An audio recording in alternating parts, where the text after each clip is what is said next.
if you create an equinoctial marker in the time of Khafre, 4,500 years ago. Imagine standing before the Great Sphinx at dawn, its weathered face staring into the rising sun, as if guarding a secret older than time itself. The air is heavy with the weight of centuries, and the stone beneath your feet hums with a story no one was ever meant to hear. For thousands of years, we've gazed at monuments like this, Stonehenge, the pyramids, mysterious underwater ruins, and told ourselves they were the work of primitive hands, simple people with crude tools and fleeting lives. But what if we've been wrong? What if these aren't just relics of early farmers or stargazers, but the last echoes of a civilization so advanced, so profound, that its truth was buried beneath the sands, the seas, and the myths we dismissed as fantasy? A world before our world, an antediluvian age we were never meant to see. Now, piece by staggering piece, that truth is clawing its way back into the light, and it's forcing us to question everything we thought we knew about who we are and where we came from. The story begins with a discovery that shook the foundations of archaeology. In the rolling plains of Wiltshire, England, Stonehenge has stood for millennia, its massive stones arranged in a circle that seems to whisper of cosmic truths. For decades, archaeologists believed its central altar stone, a 6-ton monolith, came from the rugged hills of Wales, a challenging but conceivable journey for Neolithic people. But a groundbreaking study published in Nature in 2024 revealed something no one saw coming. That stone didn't come from Wales. It came from the Arcadian Basin in northeast Scotland, over 750 kilometers away, a distance that would have been unthinkable for a society with no wheels, no roads, and no modern ships. Picture it. A 6-ton slab, heavier than 3 cars, quarried from the rugged cliffs of Scotland, then carried across treacherous seas, over mountain ranges, and through the territories of rival tribes. The researchers called it a feat of extraordinary societal organization. But that's like calling the pyramids a nice pile of rocks. This wasn't just unlikely, it was impossible by everything we know about Stone Age technology. And yet, there it stands, perfectly placed, as if daring us to explain how. This isn't just a puzzle about moving a rock. It's a crack in the story we've told ourselves about our past. Stonehenge isn't alone in its defiance of logic. Across the globe, from the deserts of Egypt to the submerged coasts of Japan, ancient sites are revealing anomalies that don't fit the neat timeline of human progress. Take the Great Sphinx, that silent sentinel of Giza. Its weathered enclosure walls bear scars that geologists like Robert Schoch have studied for decades. Those scars aren't from wind or sand, they're from water, carved by heavy rainfall that hasn't touched Egypt in over 10,000 years. The official story says the Sphinx was built around 2500 BCE, during the reign of Pharaoh Khafre. But 10,000 years ago? That's the end of the last ice age, a time when mainstream history tells us humans were still hunting mammoths with spears. How could they carve a 73-meter-long lion from solid bedrock, aligning it to greet the equinox sun with unnerving precision? And why does seismic data from Japanese and American teams hint at hidden chambers and tunnels beneath its paws, spaces no one has dared to excavate? The mystery deepens when you sail to Yonaguni, a tiny island off Japan's coast. Beneath the waves lies a structure that stops you in your tracks. Massive stone platforms, sharp right angles, terraces, and staircases stretch across the seafloor, looking like a city swallowed by the ocean. Marine geologist Masaki Kimura has spent years diving these waters, mapping what he believes is no natural formation. He's found tool marks, relief carvings, even a stone tablet etched with symbols. Some say it's just fractured sandstone, shaped by the sea's relentless hand.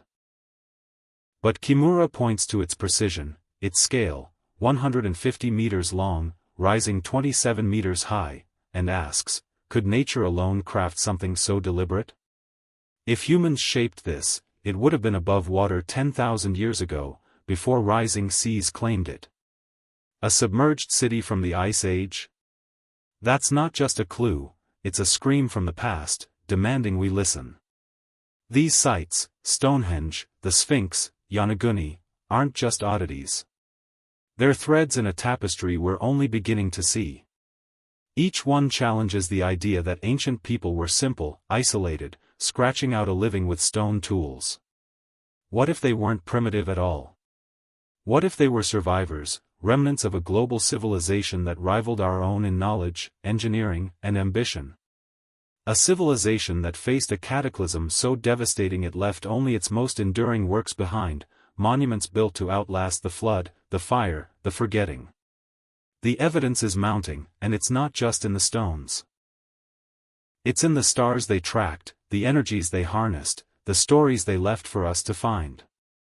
As we stand on the edge of this revelation, one question burns brighter than all the rest: who were these people, and why did their world vanish?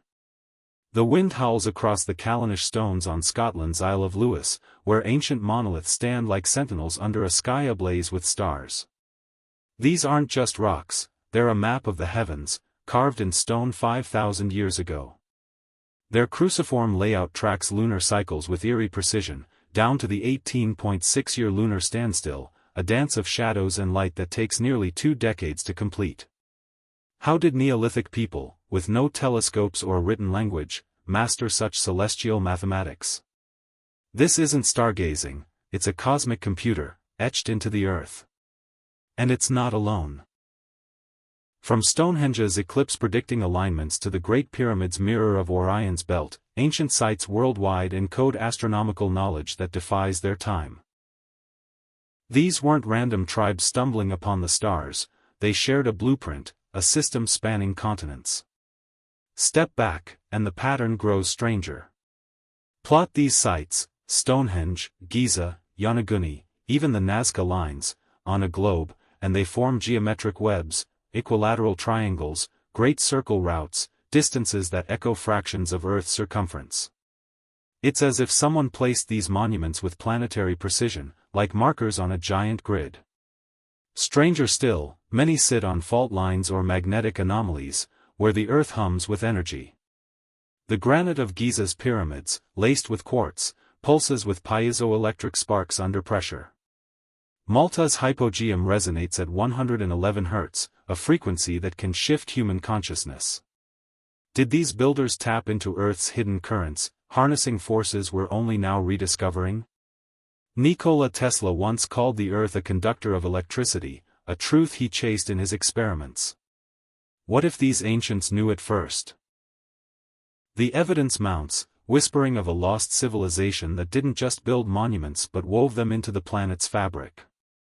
In Turkey, Göbekli Tepe's 12,000-year-old pillars align with Sirius, carved when humans were supposedly primitive. Cambodia's Angkor Wat tracks Draco's stars. Mexico's Teotihuacan mirrors the Pleiades.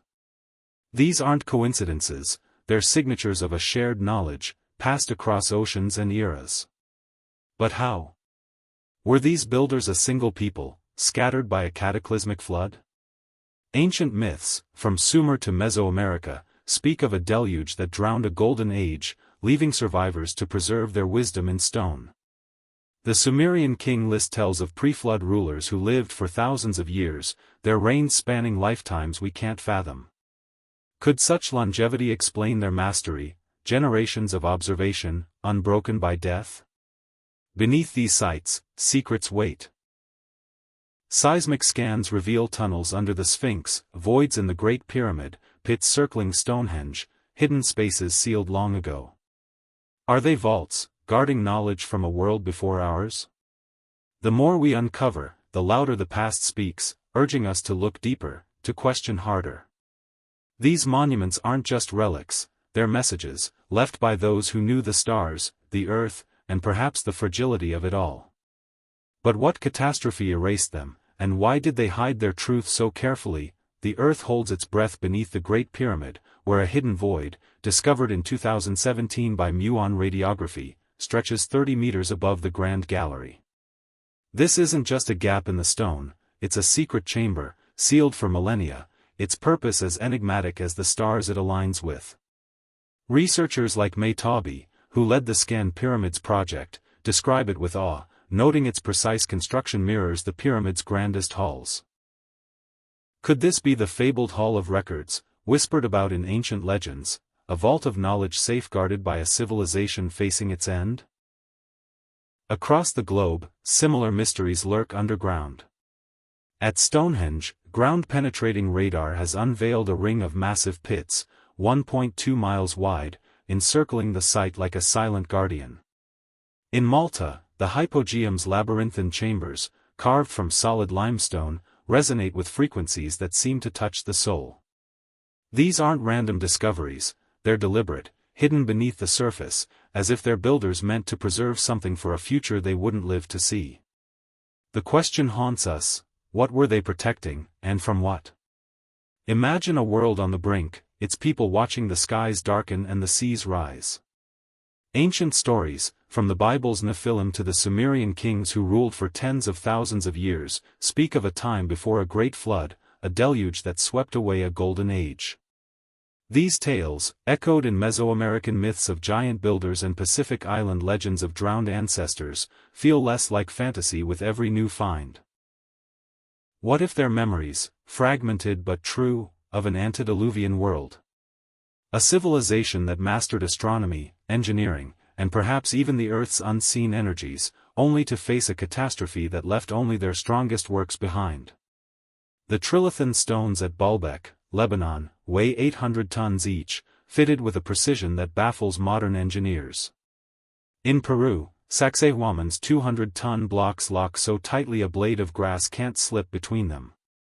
These aren't the works of fleeting lives, they suggest builders with centuries to perfect their craft, passing knowledge across generations we can barely imagine. What could have forged such people? Some, like geneticist John Sanford, propose a provocative idea: that ancient humans might have lived far longer, their genomes less burdened by the mutations we carry today.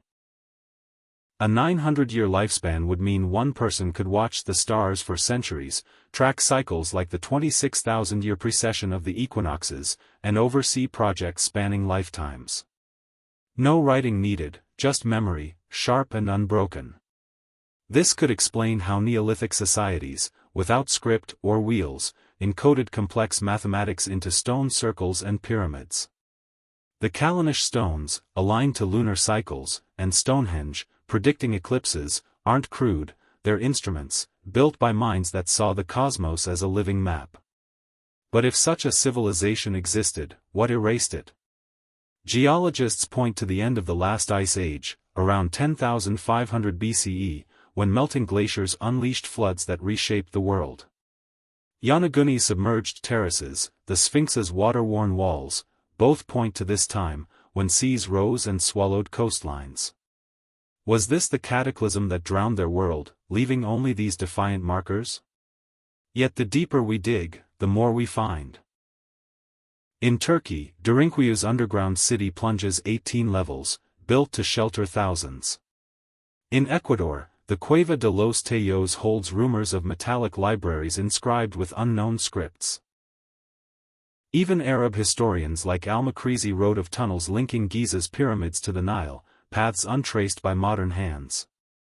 These hidden networks, uncovered by tools our ancestors couldn't have dreamed of, suggest a deliberate effort to bury something precious: knowledge, artifacts, or perhaps the truth of who they were. The stones above ground, from Giza to Göbekli Tepe, might be signposts, guiding us to archives meant to outlast oblivion. Their builders understood quartz's electric hum, the Earth's magnetic pulse, the stars' slow dance. They wove these into their works, creating monuments that sing with purpose, even now. We stand at a crossroads, where science and myth converge. Mainstream archaeology tells us these sites, Stonehenge, the Sphinx, Malta's temples, were built by Neolithic farmers, their ingenuity born of careful observation and communal effort. But the anomalies pile up: astronomical alignments too precise, engineering too advanced, timelines too ancient. The conventional story of human progress, hunter-gatherers to farmers to city dwellers, feels too simple, too linear. What if history isn't a straight line but a cycle, with peaks we've forgotten? These monuments, with their hidden chambers and cosmic codes, suggest a civilization that rivaled our own, perhaps surpassed it, only to be lost in a flood that reshaped the world. Their survivors, scattered and diminished, left us these clues, etched in stone to endure. As we peel back the layers, each scan, each study, brings us closer to their truth. The Sphinx gazes eastward, guarding its secrets. Stonehenge's stones stand silent, their journey from Scotland a testament to impossible ambition. Yonaguni's drowned city whispers of a world beneath the waves. These aren't just relics, they're a call to remember, to question, to wonder.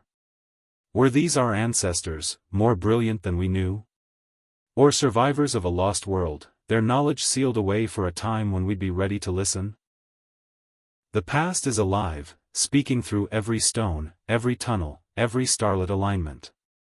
It begs us to keep searching, to uncover the story we were never meant to see, a story that might just redefine who we are.